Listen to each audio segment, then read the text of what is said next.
Good evening, everybody, and welcome. My name is Eileen Riley. I'm the president of the Putnam County League of Women Voters.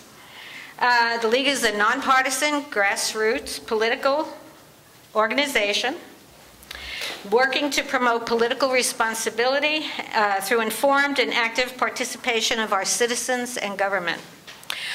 I also want to welcome this evening, I see we have a few elected officials in the room. We have Maureen Fleming, who is the Kent Town Supervisor. And Maureen is also a candidate for County Executive.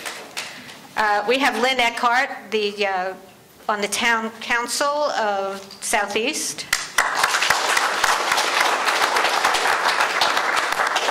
Kathy Croft, who is the commissioner of the Board of Elections, Democratic Party.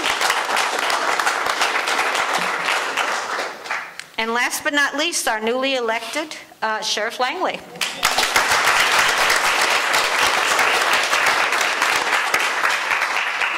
What? Oh, well, we have another candidate here. Scott, how do I pronounce your last name? Okay, and you are running for? County Legislature, District 7. Thank you. Thank you very much. Did I leave anybody else out? Thank you. Okay. So, tonight's candidate forum is hosted by the League of Women Voters of Putnam County in cooperation with the Mahopac Public Library, and Deb Feynman is back there, and without Deb, this would not be half as perfectly orchestrated as it is. Thank you, Deb.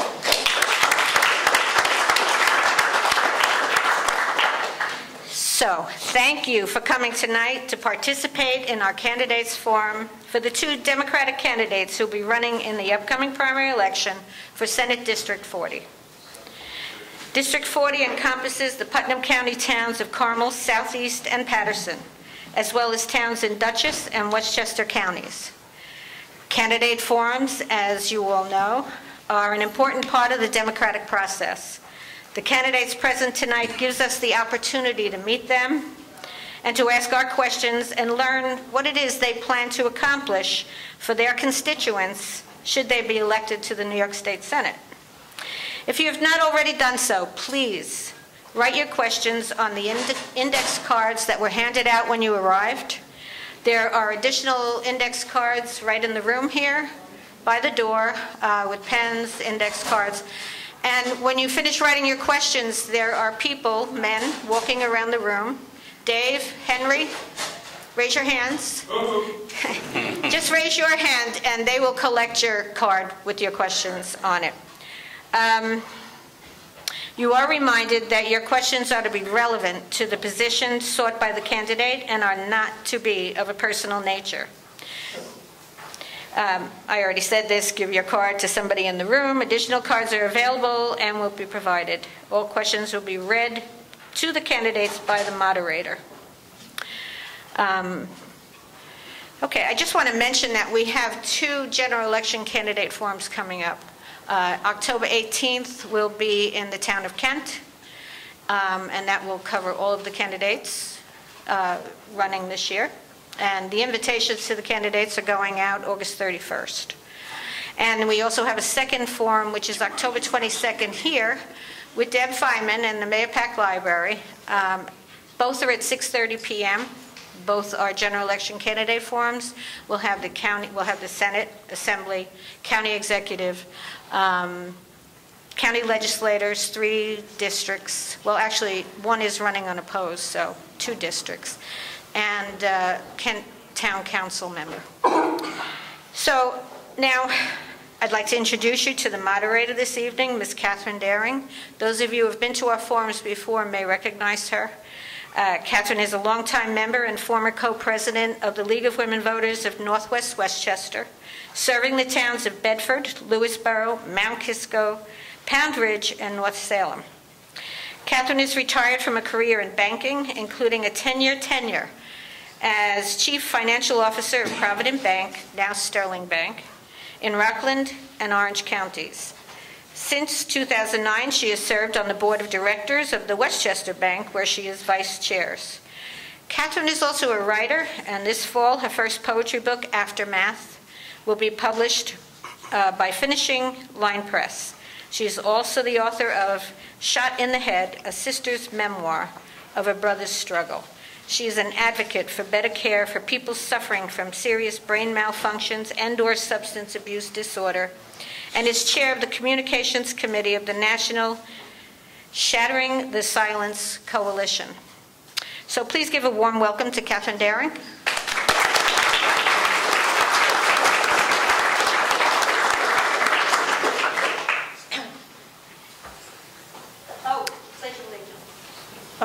All right.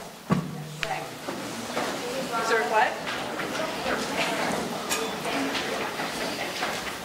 I pledge allegiance to the flag of the United States of America and to the republic for which it stands, one nation under God, indivisible, with liberty and justice for all.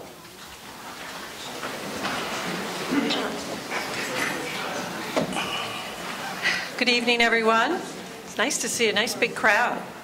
Can you hear me okay? It's not perfect. You hear her in the back. Can you hear me? All right, great. I want to thank Eileen Riley, the president of the Putnam County League.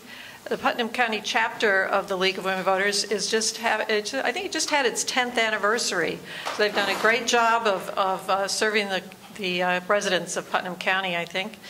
I'm happy to be here to moderate this forum between the two gentlemen vying for the nomination as the Democratic candidate for New York State Senate District 40.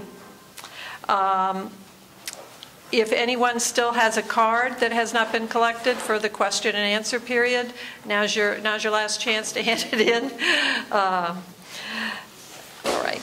The candidates are Peter Harckham and Robert Kesten. They will each have 2 minutes for opening and for closing statements. And in between, when questions are asked, they will each have 2 minutes to respond to the questions. If you wish to submit, oh, I already said that, if you didn't submit a question yet. Our timekeepers this evening will be Phyllis Honig and Jane Weiss. Could you wave your hands or something a little bit, ladies? They're members of the Putnam County League. They will hold up signs for the candidates to indicate that they have only 30 seconds left, or they better stop. So yellow and red. Before we get started, I'd like to go over a few guidelines. First, everyone, please silence your cell phones. Just turn them off. Also, there will be no private videotaping during the forum. The event is being recorded, as you can see, and it will be aired on the League's Facebook page and also on local educational TV channels. Please note also that candidate literature is only permitted on the table outside the forum, out there to the right of the doors. So I know people get all wrapped up in the campaign and your candidates, but no handing out pamphlets in here. This is strictly for the candidates to present themselves. I also wanted to mention that there's a lot of League materials out in front. I hope that you will take advantage of some of them. For example, in the program for tonight, there's information on the back of what the dates are of the primary and information you're going to need. So be sure you pick one up if you don't already have one.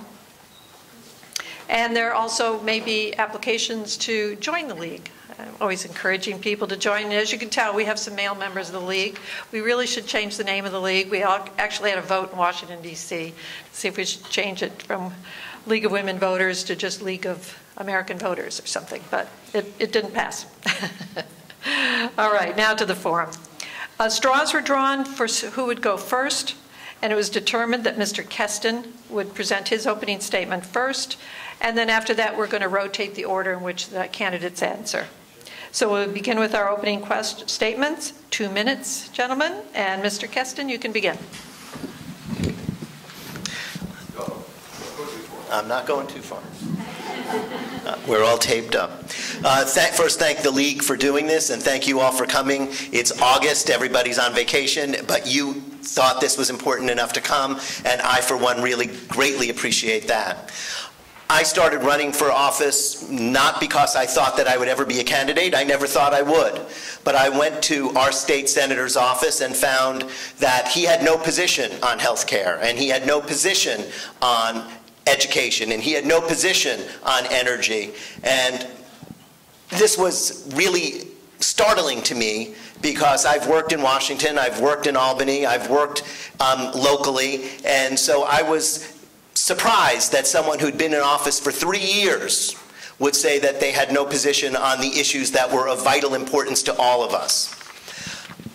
In Washington, I worked for the 2 majority leaders of the United States Senate, and in Albany, I worked for the minority leader of the New York State Senate. I've worked for the Democratic Congressional Campaign Committee in Washington, and I have worked around the world, including with the President of Ghana in rewriting their national constitution. So when it comes to experience on the ground, I have a unique set of experiences that compare to anybody's experience. I was vice chairman of the Connecticut Film and Television Commission, where we passed legislation that has changed the fundamental mechanisms for bringing additional funds into that state. Those jobs continue. That income continues. It wasn't a one-off. It was a lifesaver as big corporations left the state. So in terms of experience, in terms of being on the ground and doing the work, I don't think that anybody will compare, and I'm happy to be here and happy to answer your questions later in the program.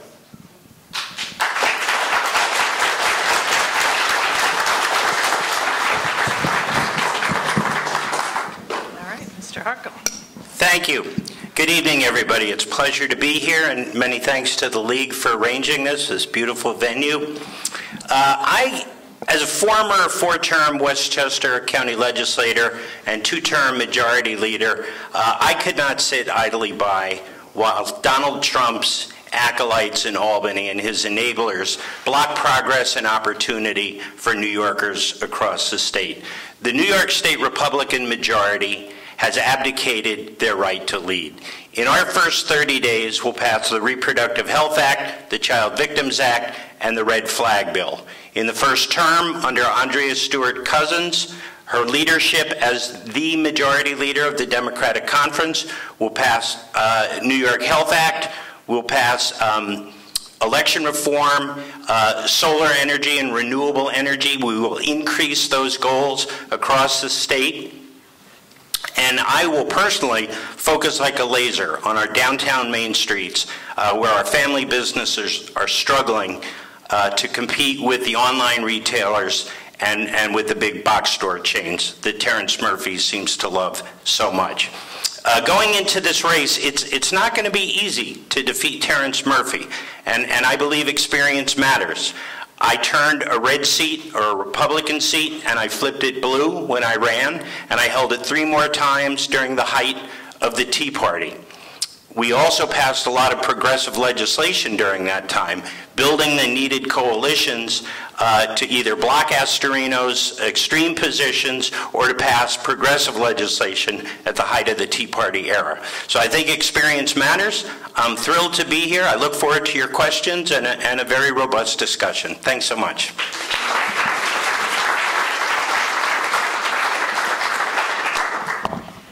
All right, we'll begin with the questions. I'll begin with one of the League questions, and then we will go into audience questions. The first question will go to Mr. Harckham. And the first question I was given is, the Women's Reproductive Health Act that relates to women's access to reproductive services was passed by the Assembly in March of 2018. It's being blocked by the Senate Health Committee from going to the floor for a vote. If you are elected to office, will you work to get the bill out of committee and to the floor for a vote? Absolutely. As I just mentioned in my opening remarks, that is one of the first priorities in the first 30 days.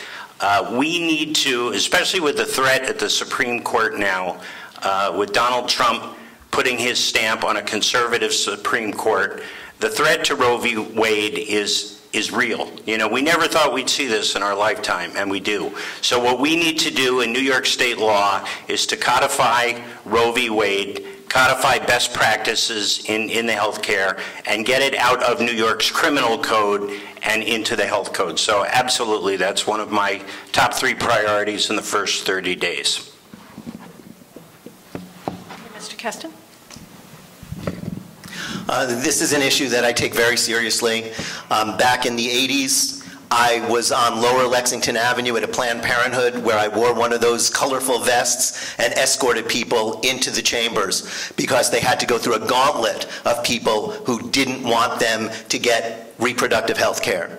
After that, I led a delegation of high-profile women, Dina Merrill, Grace Mirabella, and Helen Gurley Brown, amongst others, to Washington to intercede with Republican legislators, Republican members of the House of Representatives, to discuss specifically choice. And we had a hearing with those people. If we can do it in Washington at the height of the Sue Kelly era, we can certainly do it in Albany. But I want to point out that although the Republicans control the state Senate, they do so with 8 Democrats known as the IDC. So it's not that the Republicans necessarily have control, but there are Democrats who have given them control. And those people have to be defeated as well, so that it's Democrats who vote as Democrats, who run as Democrats, have control of the New York State Senate. And without that, we are never going to be guaranteed the kind of legislation that we need to make our state the state that we want. Okay, thank you.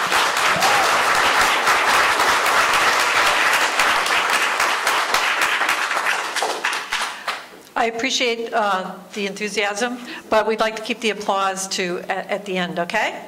So on to the next question. And this one will be for Mr. Kesten first. But it's addressed to both of you.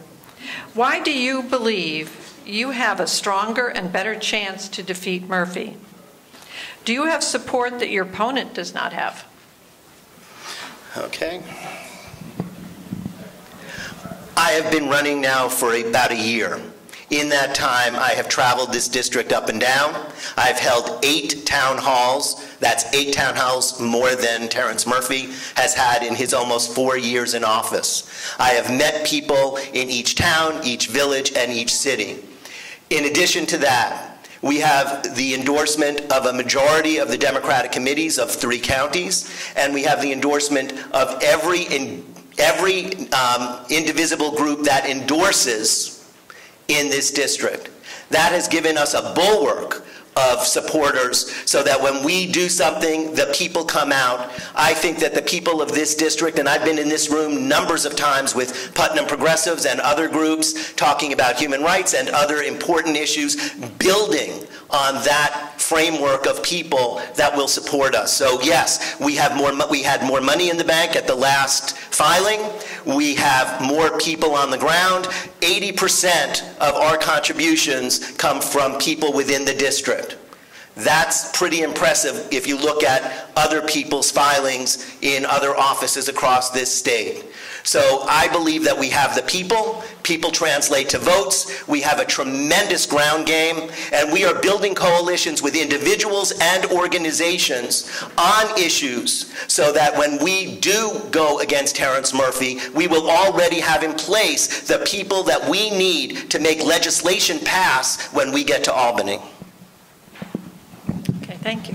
Mr. Harckham. Thank you. As I said before, this is going to be a tough race to beat an incumbent Republican senator. What I bring to this is I've done it before. As I mentioned earlier, I have defeated a Republican, took what was considered a lifelong Republican legislative seat, and I flipped it, and I turned it blue and held it for 3 times during the Tea Party era. And that encompasses the ability to speak beyond the Democratic Party. If you look at the registration, it's about a third Democratic, a third Republican, and a third independent, or as they're called, nons. And you have to speak to the nons and the disenfranchised Republicans if we want to win this race. We can't win this race purely with Democratic enthusiasm, as great as that is. We need to have the experience of messaging to the nons, and that's a different form of communication, and having issues that resonate with them. You know, we're talking a lot about focusing on our downtown main streets.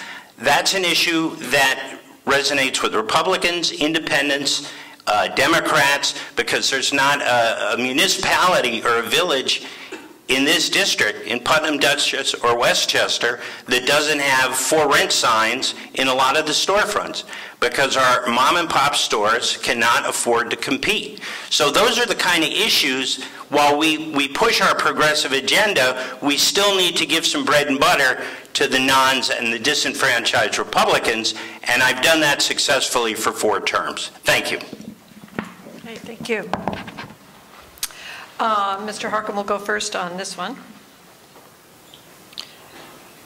What are specific actions to be taken by the New York State Senate to combat the opioid epidemic? That's a very good question. First and foremost, it comes to health care and having comprehensive substance abuse treatment and community mental health treatment. When I was on the Westchester County Board of Legislators, one of our biggest budget lines was the Department of Corrections. And unfortunately, it had become the de facto place of last resort for people with untreated substance abuse and unfortunately untreated mental illness. And so we need to decriminalize substance abuse first and foremost, and then we need to totally revolutionize the way we treat substance abuse in the state. When someone presents to a hospital, it's treated differently. You know, you may be stabilized with Narcan and sent on your merry way. Other hospitals may recommend treatment.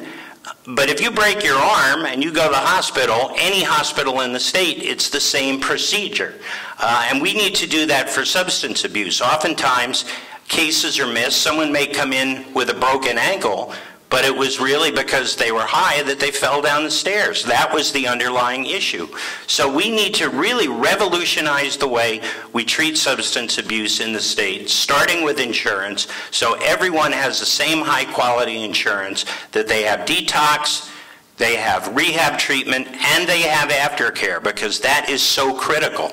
And many times someone needs to be taken out of their environment in order to detoxify, and then they need aftercare. And we also need to regulate sober houses, because there are a lot of problems there. So there's a tremendous amount that the New York State Legislature can do. Thank you.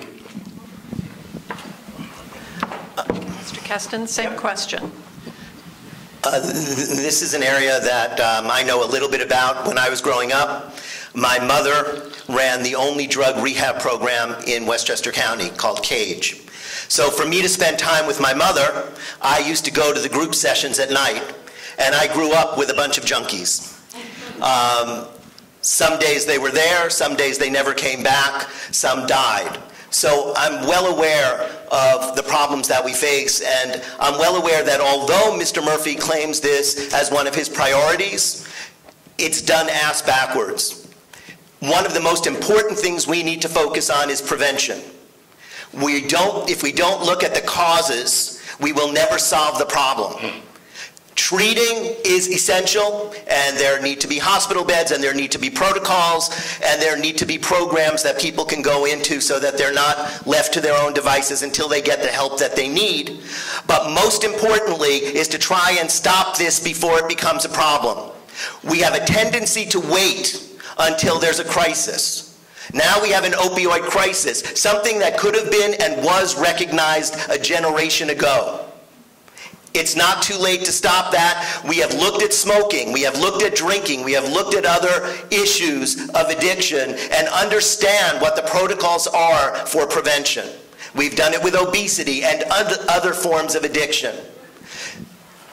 The treatment is important, but it can't be the first and only stop along the way. And our state is doing it very often in reverse of the way that will solve the problem and help the most numbers of people, but not only the most numbers of people with addiction, but their families as well.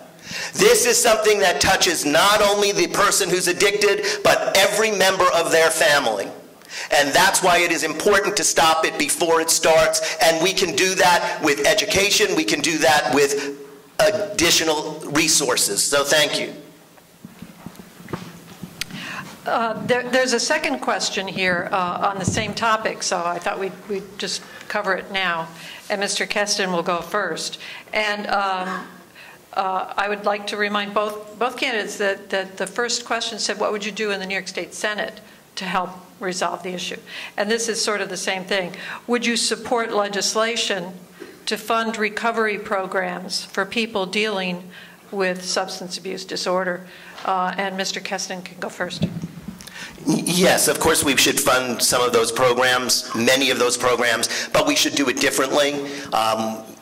When Rob Astorino, who was the county executive in Westchester, wanted to save money, he closed down the county mental health centers in northern Westchester. And he told me, and I saved the county $5 million. But what it did is it overcrowded the nonprofit centers and made that untenable for many of the people who got treatment. So yes, the state Senate should be involved, the Assembly and the executive branch should be involved, but it shouldn't be about just moving money from one thing to another, as they did this year, moving over $200 million from alcohol prevention and smoking prevention into opioid prevention and saying, look, new money, folks, that's fraud. And that shouldn't happen.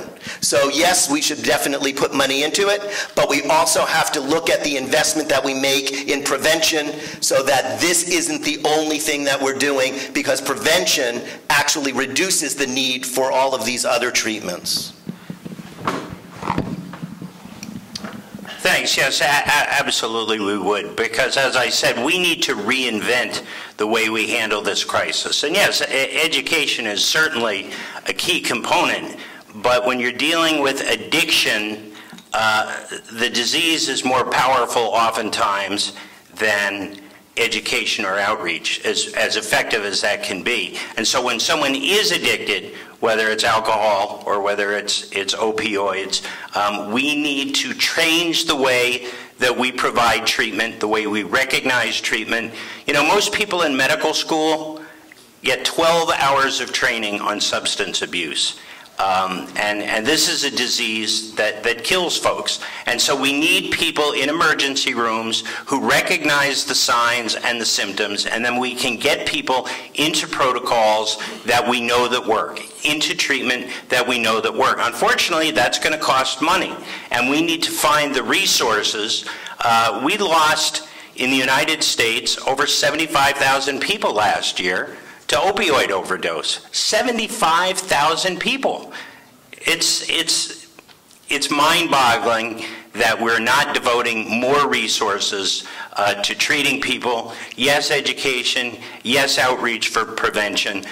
You know, when I was on the county board and Rob Astorino wanted to cut drug programs within the correctional facility, we forged bipartisan support, thank you, to block that. Because even the Republicans on the board knew that if you want to prevent recidivism, you have to prevent relapse. And so that was an investment that was well spent. Thank you. Well, I could talk about that topic for a long time, but we have a lot of other things to cover. For both candidates, again, focusing on your role in the Senate, how do you propose to pay for single-payer health care? So it'll be Mr. Harckham first.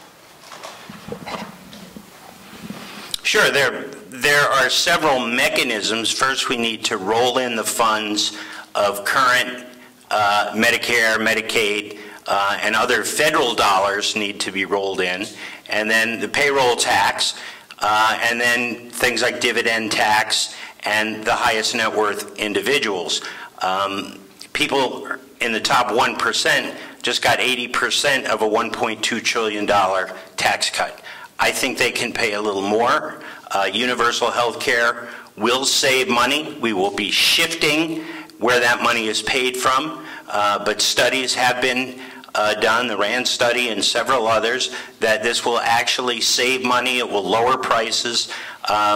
And I think even businesses will like this because they're not dealing with all the paperwork and 19 different companies who they have to deal with. So we need to fund it across the board. We need federal cooperation. That will not be easy. Let's not deceive ourselves to think that, you know, Donald Trump is just going to let us roll our Medicaid and our Medicare dollars into this. But it's a fight that we need to have, and it will save us money in the long run.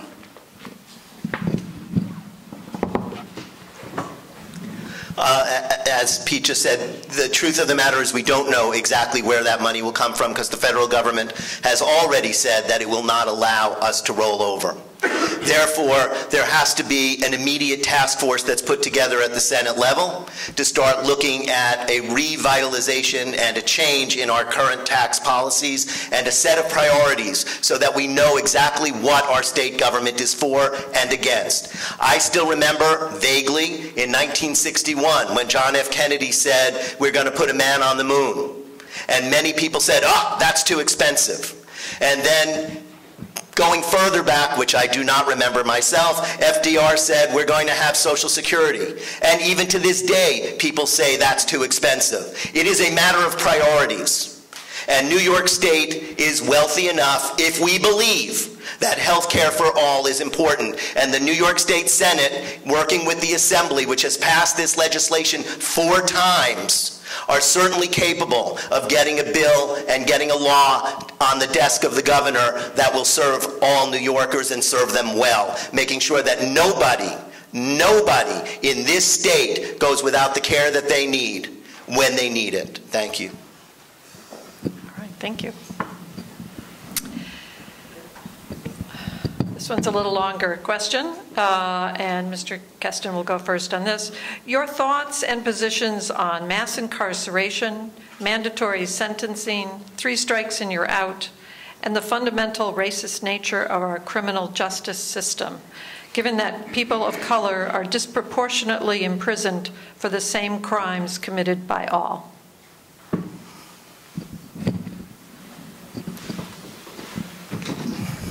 That is a long question. Everything that you said is symptomatic of a system that is broken and has been broken for as long as we can, any of us can remember. Every single bit of it, including bail, cash bail, and whatnot, needs to change. Some of it we have moved in the right direction, raising the age so that children are no longer incarcerated with adults. That is only a tiny step, but an important step forward. This is fundamentally where we are right now in this country. We have a Donald Trump who has made it okay to be racist. We have a Donald Trump who has made it okay to say things that are inappropriate. We have a Donald Trump that continues to badger people he disagrees with. Before there was a Donald Trump in office, there was a Terrence Murphy in office who does the same thing, attacking people left and right because they are different and not objecting when they are mistreated. So we have to do away with the discrepancies for race. Also, people with mental illness find themselves in the penal system where they cannot be treated and they cannot be helped. It has become a warehouse for people that certain people do not want on the streets. And that is not what this system was intended to do. This was a system that was intended to punish people for breaking the law, not because of the color of their skin or where they are from or because they are ill. And that has to be changed, and the legislature has an obligation to the citizens of this state to change every single one of those things as quickly as possible and make everybody feel that the law protects them and doesn't punish them.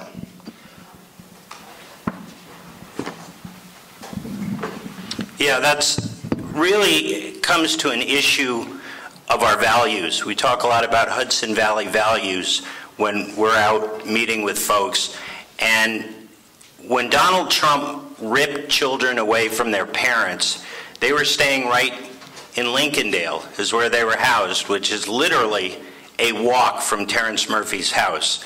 and he stayed silent because they were immigrant children. They were illegal immigrant children. So this demonizing that he does, his voter ID bill, again, intended to disenfranchise people of color, a Jim Crow value, not a Hudson Valley value. I'm glad in Westchester that Tony Scarpino has stopped requesting bail for nonviolent offenders.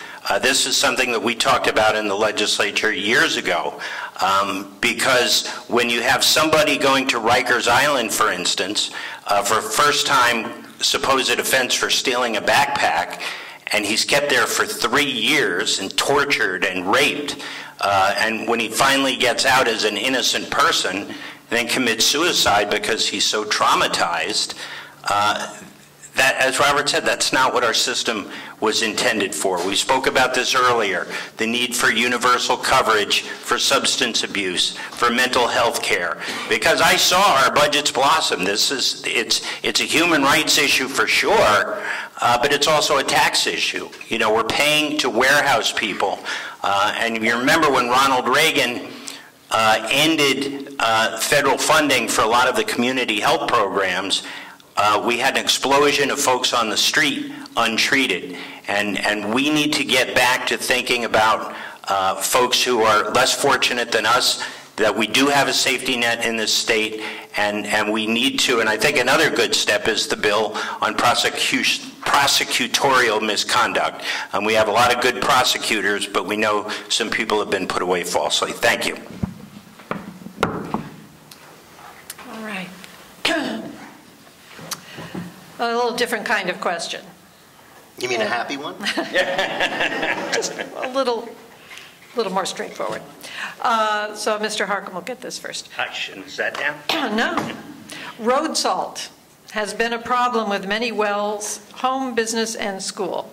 How will you stop polluting our water supply?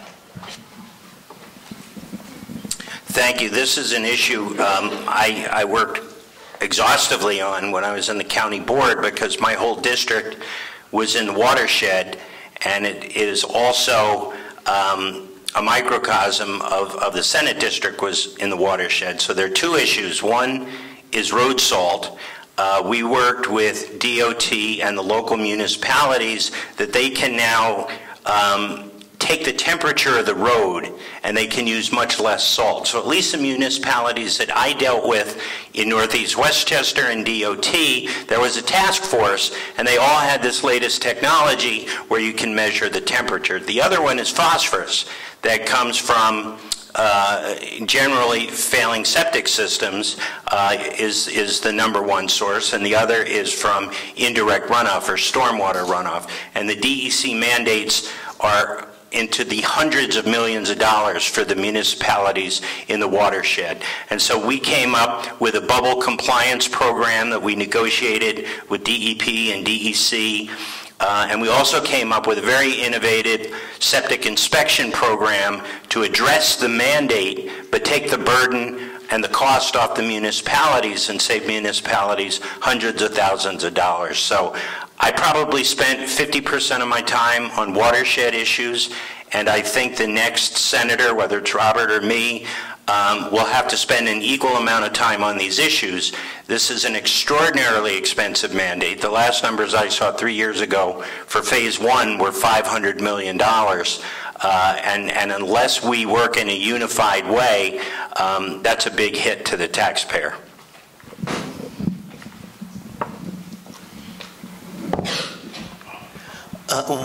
We don't live without water. We all know that. Air and water, if they go bad, then we have some really serious problems. I know that in driving this district, and this is one of the few exceptions that I've seen, the water is greener and more filled with stuff than it's ever been before. Climate change probably does play a role, but it's all the chemicals that are getting pushed into that water, whether it's runoff, whether it's chemical is being applied too close to the water, whatever it is, our water is growing more and more contaminated, not less and less. Fish are dying, other aquatic animals are dying, and it really is a risk to each and every one of us everywhere. The abuse of wetlands contributes to this, because wetlands are the very place that's supposed to help clean water. But if it's contaminated or if it's built over, then we have some really serious issues. The other thing that I think we never really think about is there are sciences that work with asphalt and concrete, and they can do amazing new things with those surfaces that usually cover our roads.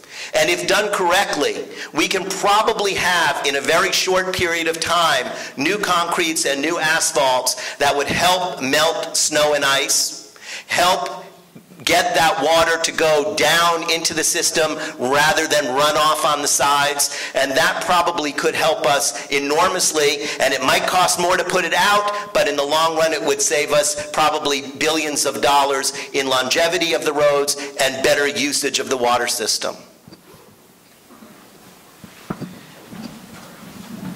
All right, thank you very much. I have two questions that are kind of linked, so have you answered both of them at the same time? And Mr. Kesten will go first on them.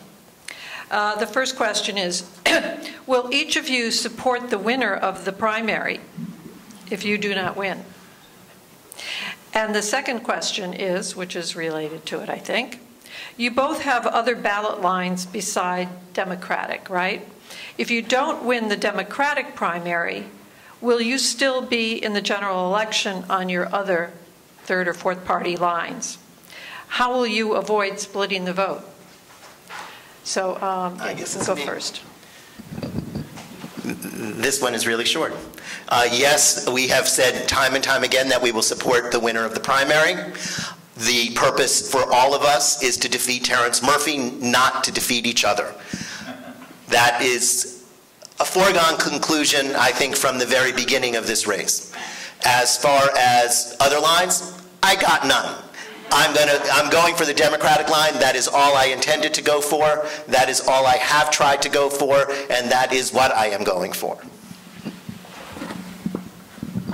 This is fast. Yes and no. Yes, I will support Robert, absolutely. No, I will not actively campaign on my other two lines. I was endorsed by the Working Families Party, who I have a very close relationship with, and was endorsed by the Women's Equality Party. I would unequivocally put out a statement that I am not campaigning on those lines, and would encourage people who would have supported me on those lines to certainly support Robert. You know, the number one priority is to defeat Terrence Murphy. We're aligned on that as Democrats.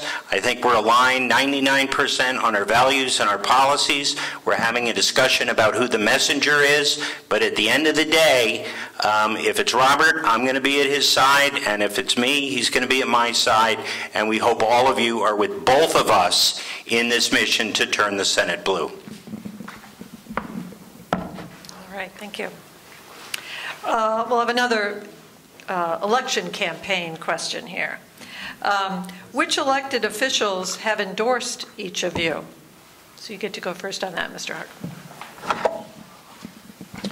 We've been fortunate to have endorsements from elected officials who I work with closely.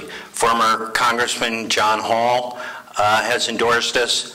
Assemblyman Tom Abenanti, Assemblywoman Sandy Galiff, numerous former colleagues from the Westchester County Board of Legislators, Dwayne Jackson from Buchanan, Ken Ray, the mayor of Sleepy Hollow, and I'm proud of these endorsements because these are all folks who I work with closely. And the mayor of Sleepy Hollow was not my legislative capacity. It was out of my district. It was in my role rolling out community development block grant money that Rob Estorino had lost because of his non-compliance with the housing settlement, and Nita Lowy and the governor were able to get back.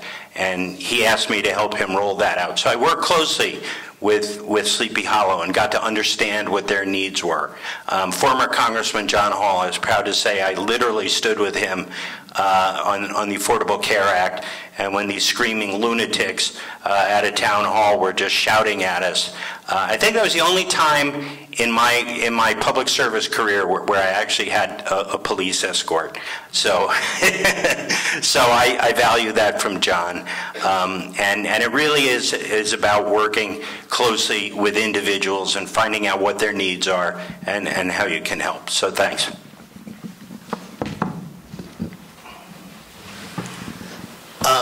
I do not have individual endorsements. I have organizational endorsements. And I have actually requested elected officials to stay neutral in the primary so that the people can make their decisions and not try to influence those decisions. And I stick to that. I'm not asking anyone for their endorsement as an individual. I will not ask for their endorsement as an individual. I think that it's up to you to decide and not be influenced by people who are already in office or people outside of office. You can stay standing. Now you're a I should comedian. learn, they do, you have two questions, right? Anyway, all right, the next question you go first on. How do we know that you both will take Putnam County's needs into account, since you are both from Westchester? Yeah, for me, at least, it's very easy. I don't look at a difference because of geography. I have worked in Egypt. I have worked in the former Soviet Union. I have worked in Mexico. Putnam is really close compared to them. And I spend a fair amount of time in Putnam County. I have gone to the 4-H fair numbers of years in a row. I have gone to restaurants in Putnam County.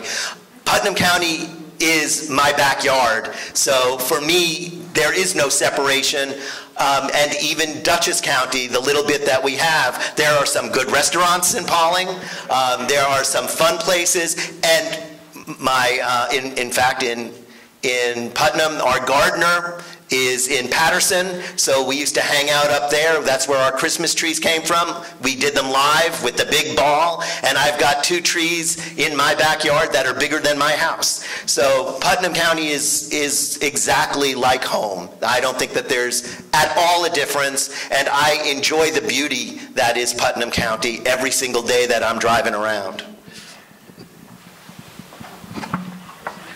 I remember that Christmas tree with the big ball.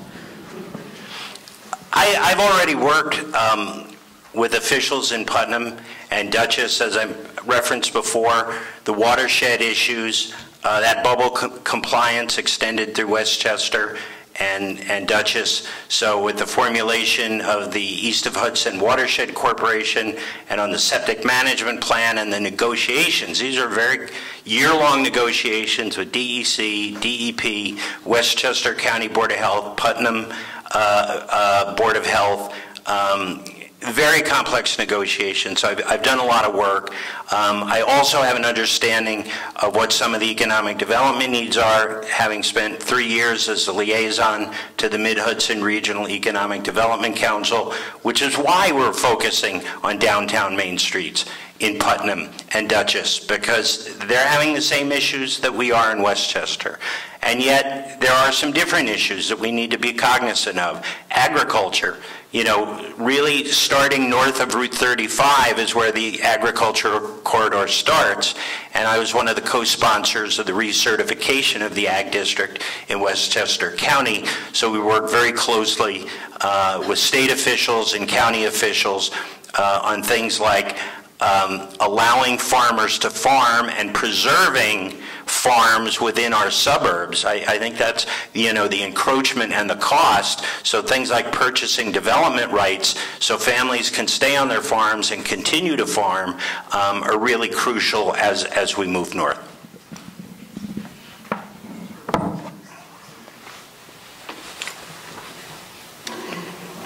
We're suddenly getting more questions over here. I'm trying to read them. I'm going to read one of the league questions now. So I guess you go first. See, you sat down. Silly me. What is your stand on the DREAM Act? How should we help immigrants transition into our communities? How should our legislature respond to this issue? if you are in favor of it, what measures could you take as a senator to facilitate this? You know, that's a good question, and it goes to our values, and it starts with tone. 3 of my 4 grandparents were immigrants, and when they came, they were not treated well. My grandfather was a porter in an office building where they loaded coal into chutes by hand. They cleaned spittoons, and eventually he wasn't going to take it anymore, and he led the first citywide strike for workers' conditions in buildings. You know, Terrence Murphy, as we said before, when there were, and there still are, children who'd been ripped from their parents at the Arizona and Texas border, staying in Lincolndale, a walking distance from his house, and he is silent on the issue. That is complicity. That is complicity.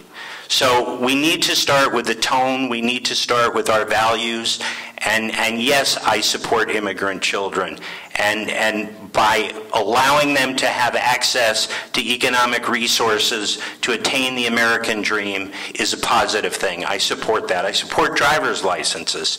You know, when I was at the county, I worked a lot with Mount Kisco Elementary School principal, because, you know, post 9/11 era, you now have to have IDs to get into schools. That's the security system. And many of the mothers did not have ID or a driver's license to get in to have a parent-teacher conference, to see a concert. So I do support driver's licenses. I support the DREAM Act, but most of all, it starts with the tone of the legislator. And we are a land of immigrants, and we should be welcoming people and not demonizing them.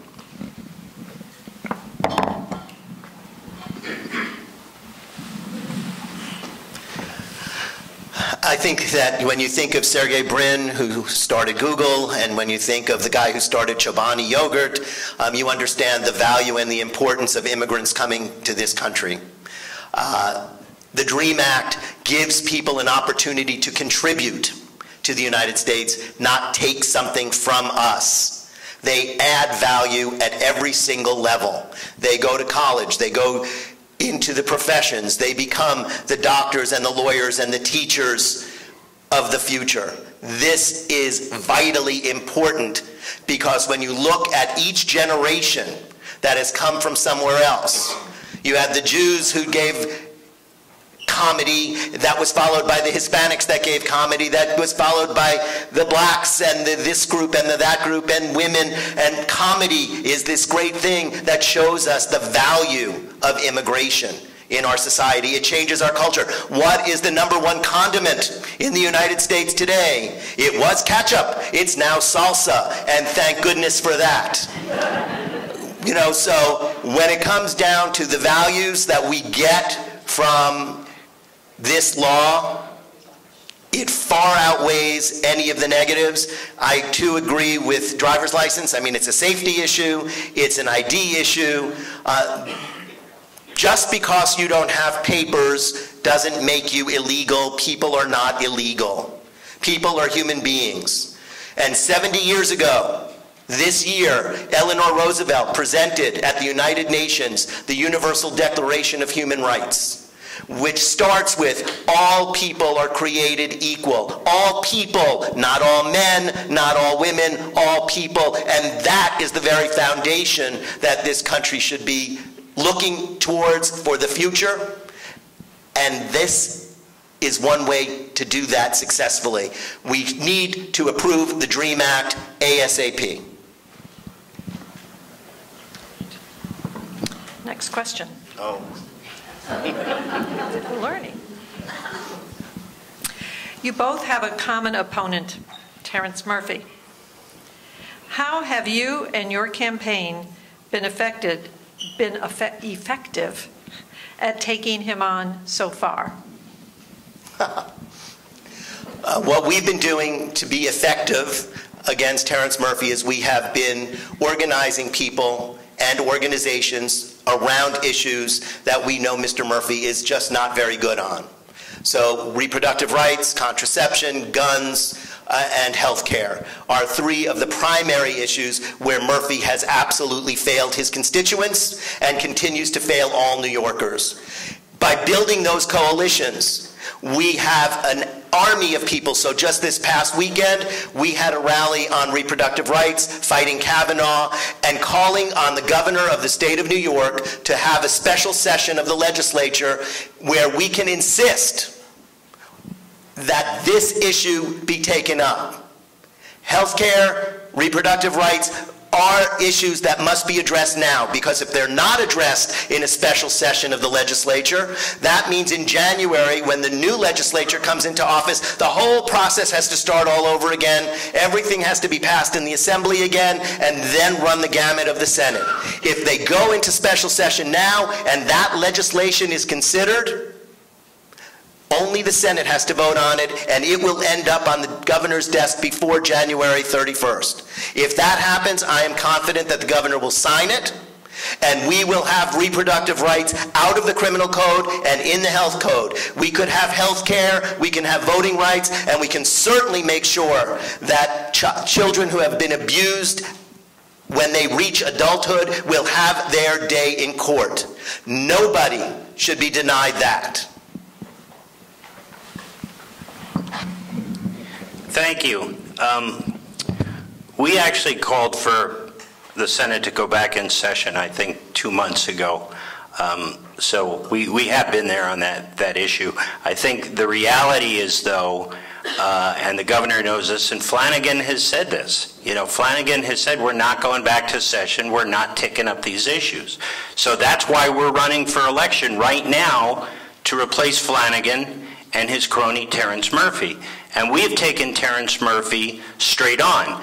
Terrence Murphy and his pals tried to steal the women's equality line. We challenged it, and we threw them off. They came after us with a fair campaign practices complaint. We slapped one on him that stuck. When he went after Robert, I don't think Robert responded to the complaint. So that is not true.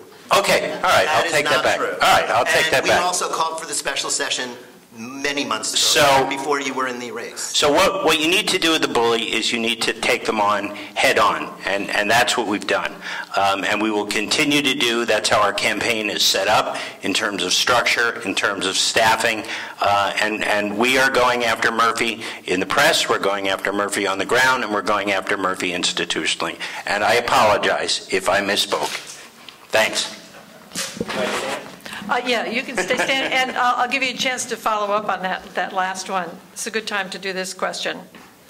On what issues or positions do you differ from your opponent?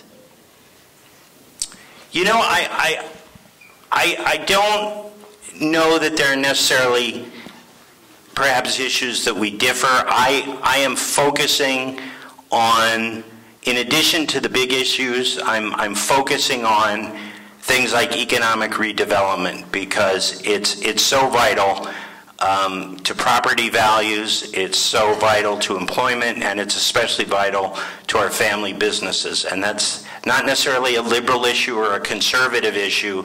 It's an issue of survival for us here in the Hudson Valley, because if we're going to become the land of strip malls and box store chains and people just doing this, and we lose our connectivity of our downtown streets, and we lose the ability of people walking in our downtown streets.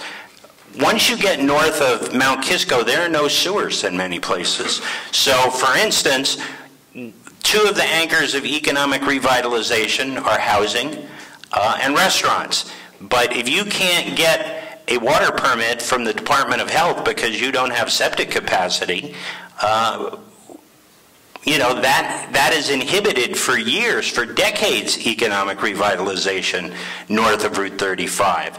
So we need to start with infrastructure, for sure, and then we need to look at other things to make our municipalities more livable and walkable, building in a base of people, whether they're living above stores or we're building life cycle housing so our seniors can stay in the communities, our young people, our town workers can stay right in the communities that they grew up in and serve.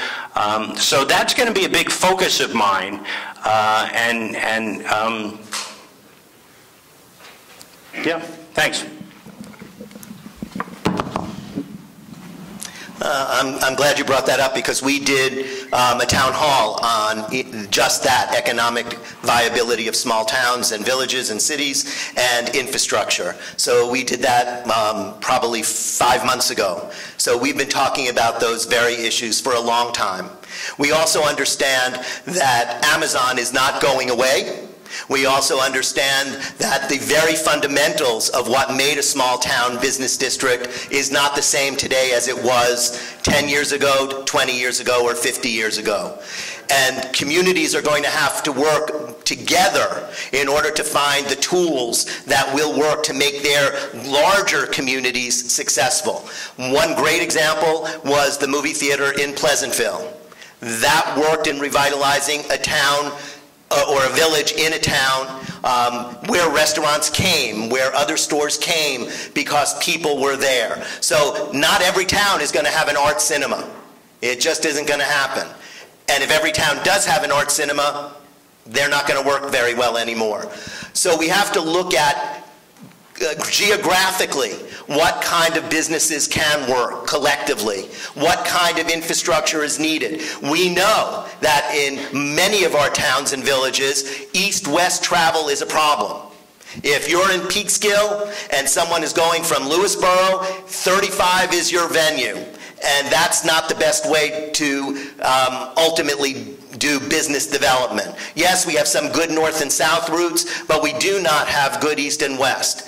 We don't have efficient train service. We're running out of different kinds of things that we really need in order to build. So infrastructure really is a key and essential part of any kind of redevelopment, and we're a long way from that in New York, and that's sort of really sad because New York at one time was the model for the nation. Okay. Oh, yes. All right, again, I have two questions that are very close, so we can handle them together, all right? If you are elected senator, what can be done about the IDC impeding passage of progressive legislation? And perhaps you need to describe what the IDC is. And then related to that, there are 8 challengers running against the 8 IDC incumbents. Do you support all of the challengers? Do you believe candidates and elected officials who have accepted contributions from the IDC should return it? And it goes on for a while, but all right, if you can deal with the IDC. Sure. Very quickly, because my time will go up if I just describe it. The IDC were 8 Democrats elected as Democrats who formed their own caucus and then basically gave their support to the Republicans. For that, they got perks like committee chairs, committee vice chairs, extra money, and most importantly for them, member items. Member items is when they can spend money in their district that doesn't have to go through the regular budgeting process. So sometimes you've seen pictures of Terrence Murphy holding up big checks. Much of that comes from member items, which means that it's not really accounted for once that slush fund is put into the budget. I support all 8 challengers to the IDC candidates. I don't think any of the IDC candidates should be reelected, period. I do believe that people who have taken money from IDC candidates or from the IDC itself should return that money, because right now the IDC itself members have been asked to return money that they got illegally, and they're holding on to it. They should give it back, and then we can first discuss whether people who have taken money from them should be able to keep that money. Well, fortunately, nobody running in this race has taken money from the IDC. I was a majority leader of the County Board of Legislators when we had breakaway Democrats. So I know firsthand how frustrating it is to try and get things accomplished when you lose the edge of your majority or your supermajority. So I've known Senator Andrea Stewart-Cousins since her days on the Westchester County Board. I've said many, many times that she will be my leader. Of course, I support anyone's right to primary. I'd be a hypocrite. I'm primarying someone, so I would be a hypocrite if I did not say so, and primaries can be used as a tool to police parties and police elected officials and hold us accountable. I think the key that we need to keep in mind is that the most important race is the one right here, because it's going to take everything we have and every ounce of focus to defeat Terrence Murphy without getting our attention and our resources and our volunteers diverted to other races. So I support Andrea Stewart-Cousins. I never believed in the IDC. I know from firsthand experience how destructive it can be, but we need to focus on defeating Terrence Murphy, because if we don't, to a person, in unison, you know, it's going to be hard enough as it is. Thank you. Okay. I have another question for you. Oh, that's right. Well, there's only two. Both candidates claim to have experience. Where can a voter go to verify the claims you have made about previous accomplishments and work experience? Sure, you can go on my website is a list of legislation that I was involved in. You can certainly go to the Westchester County Board of Legislators, look up individual bills. You can put my name in. You can see what bills I was involved with, what my service was. You know, past media clips, but my record, my legislative record, is what I'm asking you to judge me on. You know, it's not what I will do, what I have done. It's what I have done and what is on the record. So you're very welcome to go check it out. You can disagree with me on the issues. That's fine. But I want you to see what my record is so you can gauge what kind of state senator I will be as we move forward. Thanks. Clearly, as a first-time candidate, I don't have that, but I do have tons of articles and a long list of things that you can find on the internet, and I also will give anybody and everybody my phone number and access to my files if you want to check what I have done and what I'm capable of doing. So see me after. I will give you my phone number. You can get our information outside for the website and for Facebook and all of those other things. But I don't think that how you get that information is as important as seeing the information. So I'm happy to give you the newspaper articles and give you the papers and give you access to people that can vouch for my experience. Okay. A question. Okay. I guess we just gravitate to the chair. I know. Sort of when the music stops, you want to make sure that you're the one who got it. Yes. Are you familiar with the proposal to change the New York double jeopardy statute? And what is your position on that? Clearly, the loophole has to be changed. The double jeopardy statute is if Trump pardons someone, will they be able to be convicted, or will that conviction hold in New York? Right now, that's up in the air. The current Attorney General has suggested that they may not be able to prosecute them for double jeopardy. I'm hoping that loophole can be closed and be closed quickly.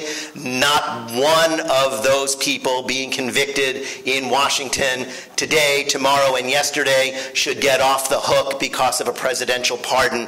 These people have violated the most important values of this country, and they should not be rewarded for it, and the current president of the United States should not be allowed to let people who have done this kind of criminal activity to get away with it.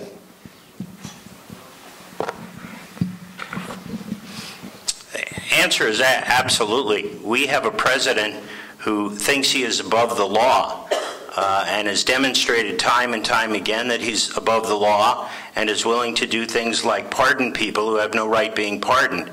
And we are correct to close that loophole. That people like that, you know, it goes back to values and Donald Trump's attack on our values. You know, it's here. If you work hard and you play by the rules, that's how you get ahead.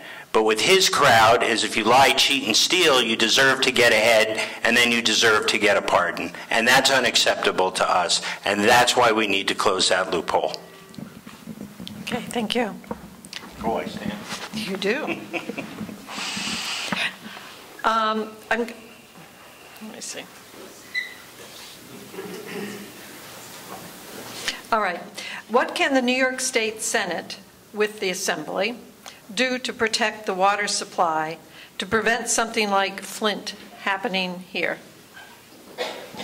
That's a good question. First and foremost, I think one of the things in the oversight responsibility of the Senate, there needs to be better oversight of DEC. DEC is a very good department. I've worked with them for years. They are understaffed. They are understaffed. So the state budgets have held staff lines flat. We need to increase funding for DEC, especially for things like water protection. And we need to take this seriously. Eutrophication that we talked about before, that brown mucky stuff, it's a carcinogen. We can't drink or swim in it, caused by phosphorus. So that's in our drinking water now. That's the #1 threat. And yes, chemicals up by the military base and other industrial sites, Superfund sites. So we need to, as the oversight body, not just assume the job is being done, but take a very proactive stance and in the oversight of DEC, find out exactly what they're doing. I think we need to also comport.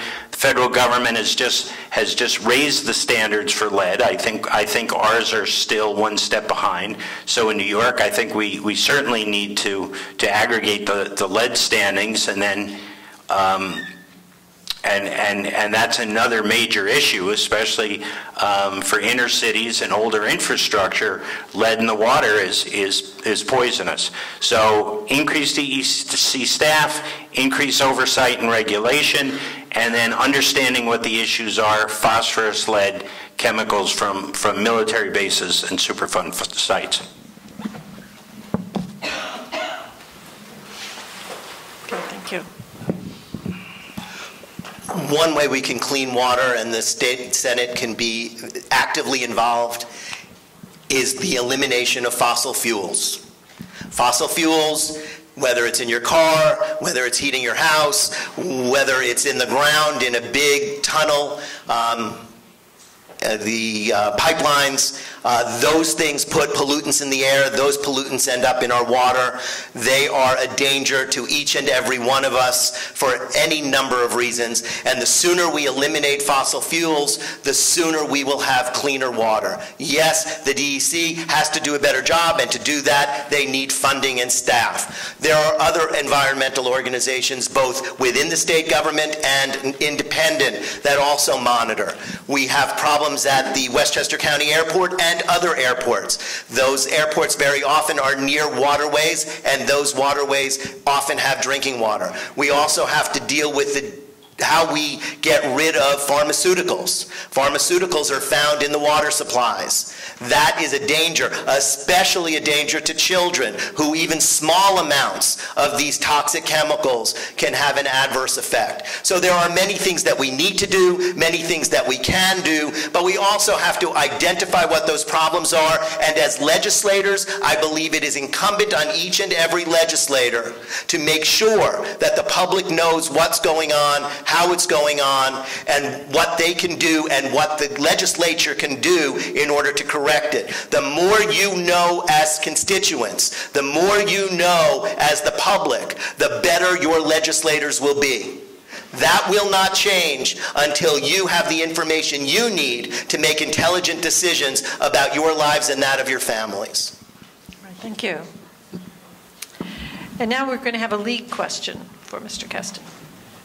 For both of you. New York State continues to be among the leading states for high property taxes, school taxes being the most expensive part of the homeowners' tax bills. The STAR program, developed by the legislature to fix the problem, is merely putting a patch on it. What can you offer through the work in the legislature that would be a viable and equitable alternative that New York homeowners can afford? Well, I find it very interesting, and we also did a town hall on education and taxes. Yes, your property taxes, the large share of that goes to education, but it is also the single largest budget item in the New York State budget. And on top of that, the courts have determined that New York is still $4 billion shy of meeting its court-mandated responsibility for equalization in schools, so that all schools can provide the same services to all students in the state of New York. This is a serious problem. If we can't manage the schools, if we can't manage the budgets with that much money flowing, then we really have to re-look at our tax system and our tax code. And until we do that, those problems are going to continue. There is no way that we can get this under control just by property taxes or just by one or two other things.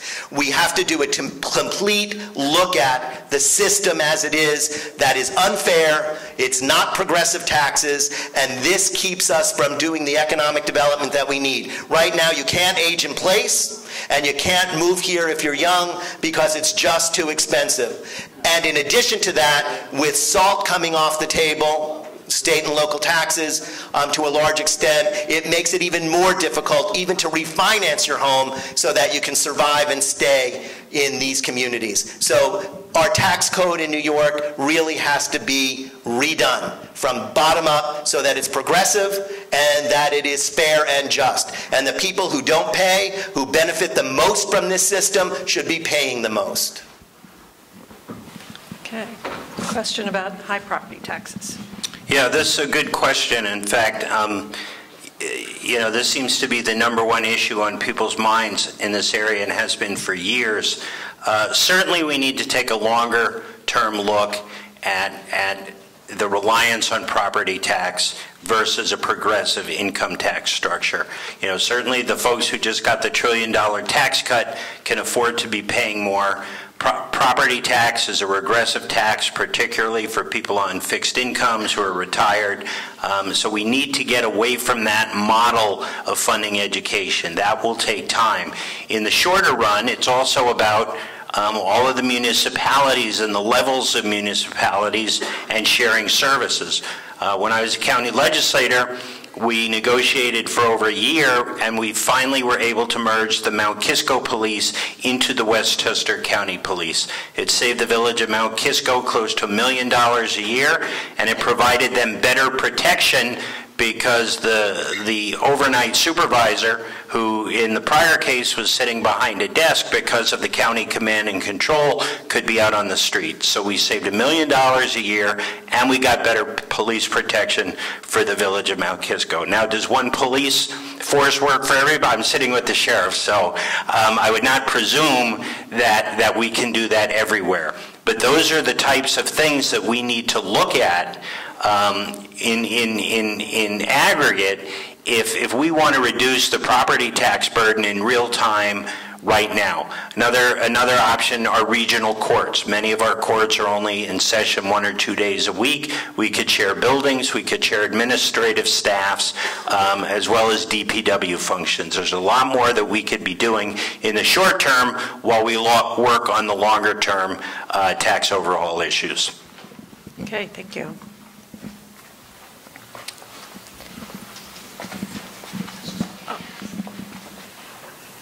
There's another question about state mandates. So it's related to this. Can you give me each 1 more minute to respond to this question? How do you intend to deal with the state mandates to balance local revenue pressures? Because the other question said that state mandates are part of the problem with higher property taxes. So if you could just respond to that in a minute. Sure, and state mandates, if you look at the Westchester County budget, what I have experience with, over 80% of the budget is mandated services by the state, and they don't cover all of the revenue. So it's critically important that we, moving forward, not pass anything with unfunded mandates. If the state's going to tell a municipality or school district what they have to do, the state needs to provide funding. We just can't keep pushing responsibilities down the line and expect folks to pay for it. And then the other is, how do we help? You know, we spoke before about the watershed issues and the bubble compliance. We've got to work creatively and effectively together like we did there to save municipalities hundreds of thousands of dollars in what was a mandate through the MS4 permit. Okay, thank you. Thank you. Mr. Kesten. Yes. It's important to recognize that a lot of things that we understand as unfunded mandates are, interestingly, something that maybe localities should pay for. For example, one unfunded mandate is that school buses have seatbelts.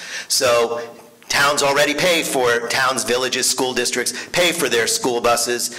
I don't know if the state should pay for everybody's seatbelts or not, but once again, it is important that we know what unfunded mandates are. And it's important to know what they do and how they are paid and how they are used and where they are. So yes, unfunded mandates shouldn't come down, but you remember, if the state is paying for it, you're still paying for it out of your tax dollars. It's where those tax dollars come from that matters, and most importantly is that we have the information so that we can make a decision and go back to our legislators and tell them if we want it or if we don't want it. And that is vital. Information is about the most important thing that we can have as citizens. All right, thank you. This is the last question I have. Oh, no, there aren't any more, are there?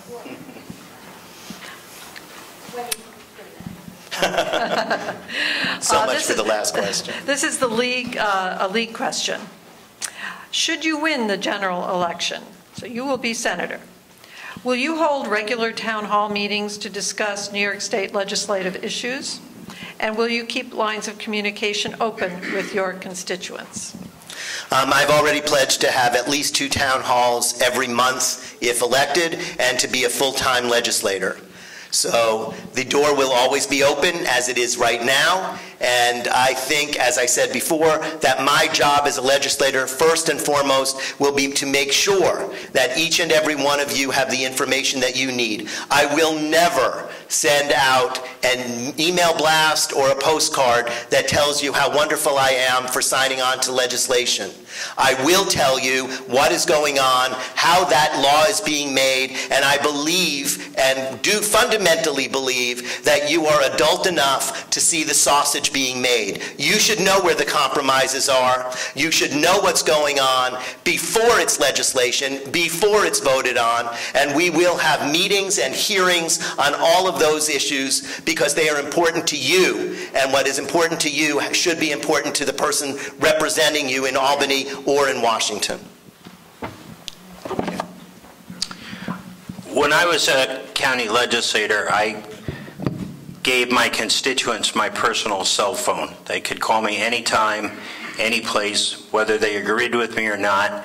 And my policy was to meet with people anywhere, anytime, whether they agreed with me or not. So I've always had a very open door policy with my constituents. That will continue, whether it's through town halls. I actually like public hearings and public work sessions where I get input. You know, I find often town halls are where people are talking at their constituents as opposed to receiving information from their constituents. That's why I like the public hearing process, whether it's a formal public hearing or just a casual hearing. But to the League's point, communication with constituents is critical. I did it for 4 terms and certainly will continue to do it. I think we both agree that Terrence Murphy has been AWOL in terms of his constituents, in terms of responding to communication. You know, you kind of get this blank template email back. Oh, I'm a very busy person. I can't get to this right now. You know, no, within 24 hours, everybody gets a call back. That was our policy. You might not be able to get to their issue right now, but you call them back, you say, thanks for your call, thanks for your email. It's going to take me a day or so to get to this, but I haven't forgotten about you, as opposed to the nonsense that we get from Terrence. Okay, thank you. I have a couple of cards here that are directed at a particular candidate. So I will address Mr. Harckham first. Sure. And you know what? I'm going to read all three of them. There's three directed to you that are all almost exactly the same issue. Okay. All right. One is, why did you choose to announce your candidacy so late when Mr. Kesten has been speaking to potential constituents for several months? Do you think, given the existing candidacy of Mr. Kesten, do you think your entry is a distraction or a waste of Democratic Party resources? And since Governor Cuomo was the one who urged you to run, how can you assure us that you will be independent of the governor's whims? Thank you. I addressed in the beginning why I got into this race, because like everybody else, I'm shocked and appalled at not only Donald Trump's behavior in Washington, but his supporters in Albany, who've been fighting for his values and not our values. This issue about the governor, he was one person who asked me to run. I've looked at this race twice before. Was not a good time in my family's life, which is why I chose not to get into the race. But there were a number of local officials who asked me to get into this race, and that's why I considered getting in. What we're talking about is a conversation. You know, when you go to a car lot, you don't buy the first car you see. Maybe you even go to a couple different dealers. When you are hiring, and that's what this is, when you are hiring, you don't hire the first resume that you receive. You get several resumes, you look through the resumes, you interview the candidates, and then you select someone. And that's all we're talking about in this process, is let's have the voters interview the candidates, let's have the voters kick the tires, and then we will honor, certainly honor, whatever the voters decide. But my independence, I was an independent legislator, and I will be an independent legislator again. There's a difference between working for someone and working for the people of your district. They are the ones who are paying you, and that's who I will be as your senator. Thank you. And Mr. Kesten, I have a couple questions for you.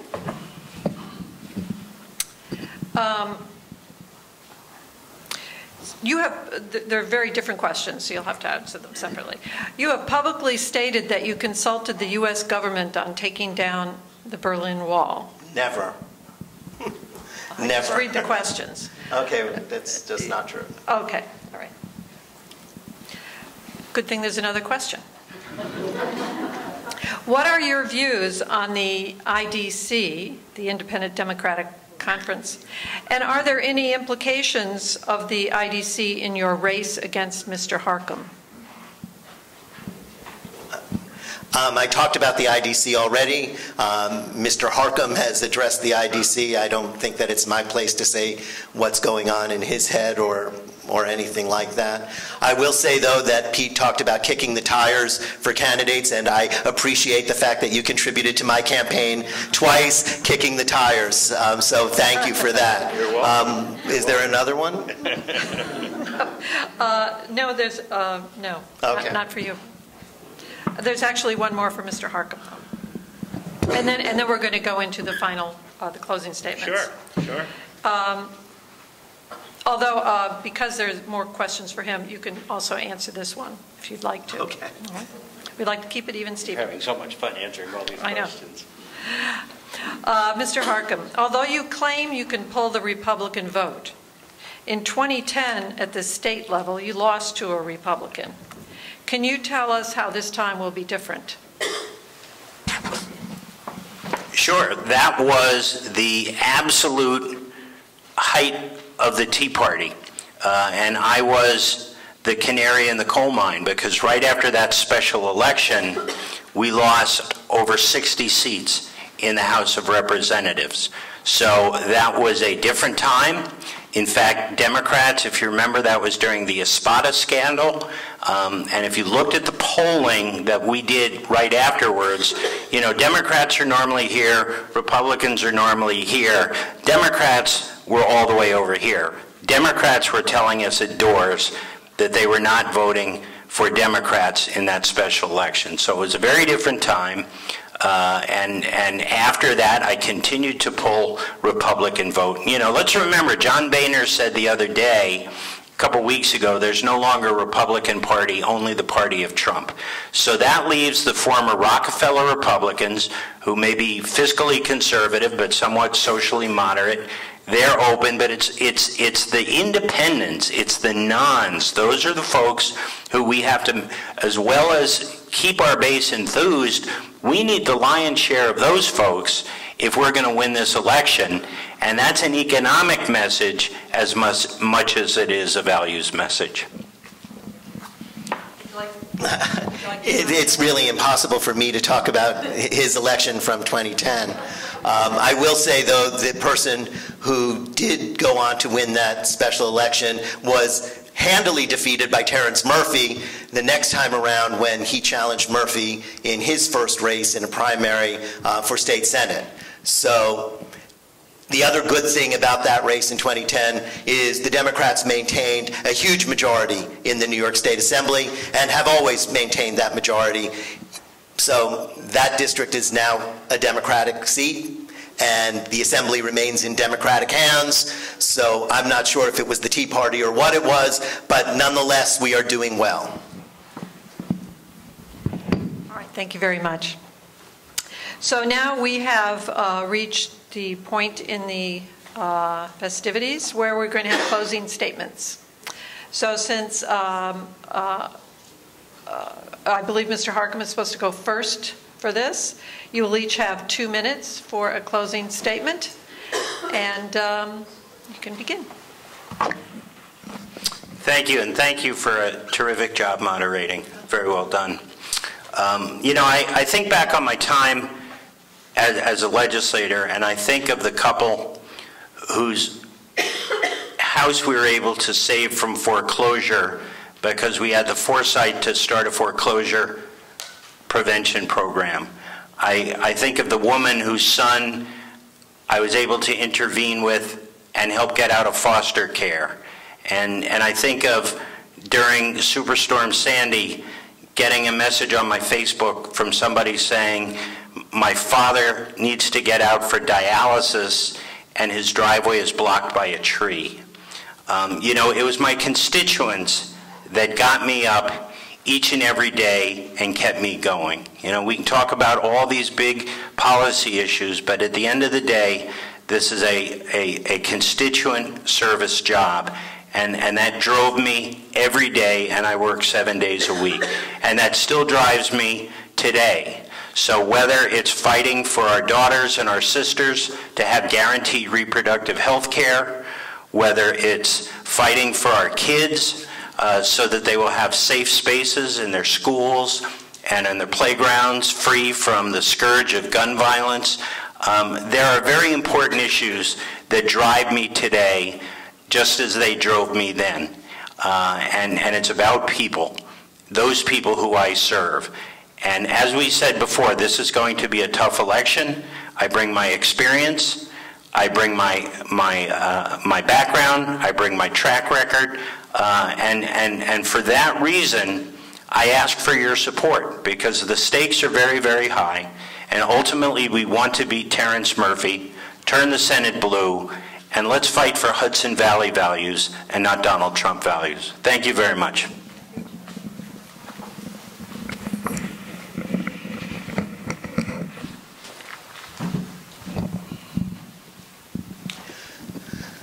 A long time ago, I started a program in the New York City Public Schools for the chancellor.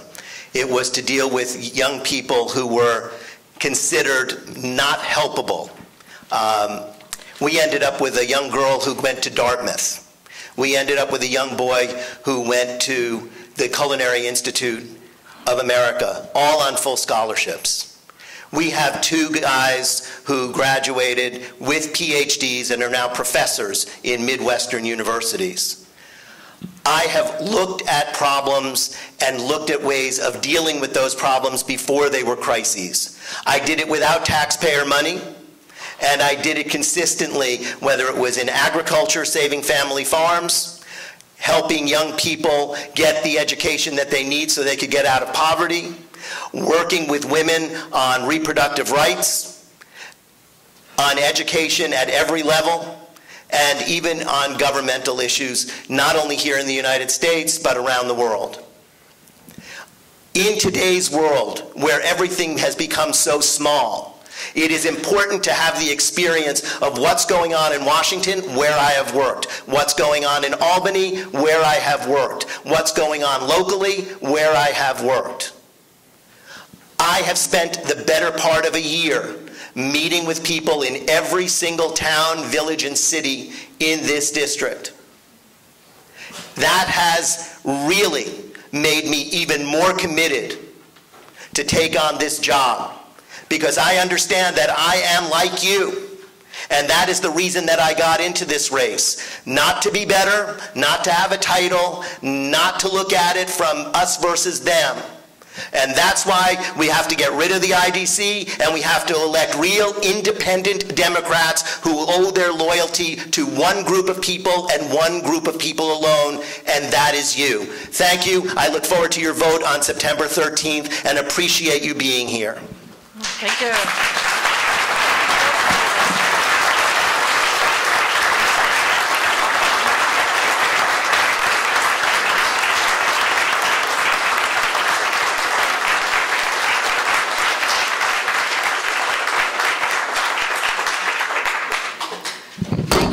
Thank you to both of the candidates for a rousing wrap-up. We'll now have closing remarks by Phyllis Honig, who is the Vice President of the League of Women Voters of Putnam County. Phyllis, would you like to step up here? From timekeeper to closer. She has one more question.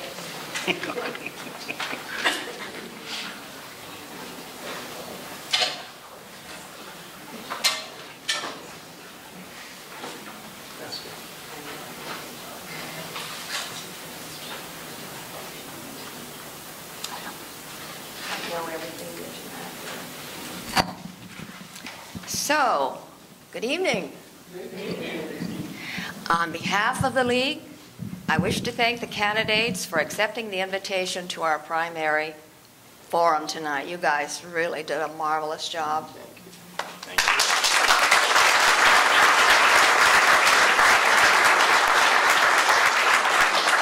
And we know that this time of the year is really especially busy for you, so we're honored that you came tonight, because you voters need the opportunity to ask these questions of the candidates. It's very important that they show up at forums. Can you hear me back there? So thanks to Catherine Darren.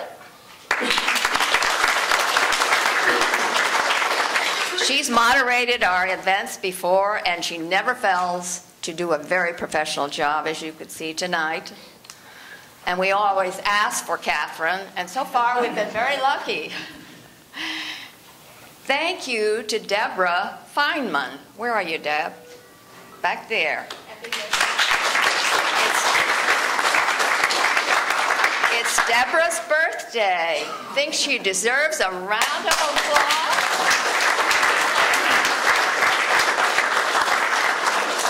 I asked her today, you're working on your birthday? And she said, well, I'm here because of you guys. So thank you, Deborah. And thanks to the Mahopac Library, who has worked in cooperation with our league in staging many events here, and not just for the candidate forums. And Deborah has always been our liaison. Thank you to our Voters Service Committee for organizing this event, to league members Marcia and Bill Wallman. Where are you? Back there. They filmed the forum tonight, and assisting them is this Louisa behind the camera.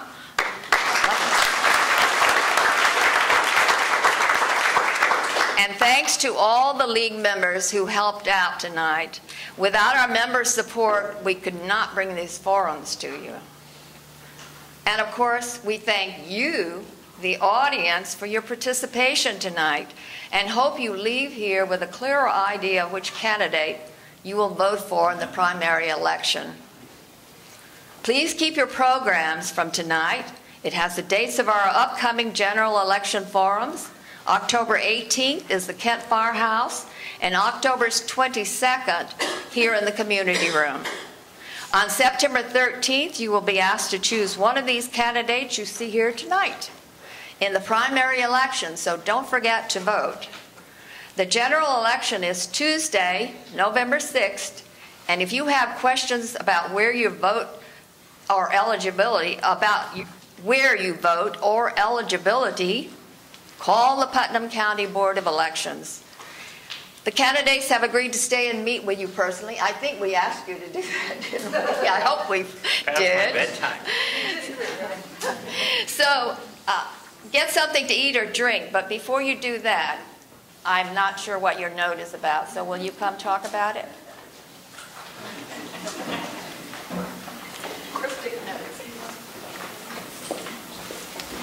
Two quick things. The League of Women Voters electronic voter guide is live, and it's accessible. First of all, it's on our League of Women Voters Facebook page, but and you're not going to write this down right now, but it's votingnewyork.org. So right now it has the primary candidates in there only, and I'm hoping within the next week or two we will have all the local candidate races in there. We've prepared questions for all of the candidates, and we're hoping that you will all participate, respond, reply to the questionnaire. Did you receive it yet? I don't think so. I responded already. You're on the Then I Well, if you responded for Westchester, you will get one for Putnam as well, because the way it works is when you... We didn't get one from Putnam. Yes. We got one from Westchester. Okay, so that should be happening. So I did. I don't know. Okay, well, expect that you will get two. Because what happens when you get onto that site, you plug in your zip code and you get your own ballot. So, okay. So, if you have any questions about that, I think everybody knows how to reach me at this point, or go to our league webpage, Facebook page. The webpage is being worked on right now. And then the meet and greet. So we have the library. You're welcome to stay here until 8:30 and speak to the candidates yourself. There is... What? Order after 8. Well... So we have 15 minutes. You have 15 minutes. There's refreshments in the rear, so help yourselves. And thank you all so very much for being here tonight.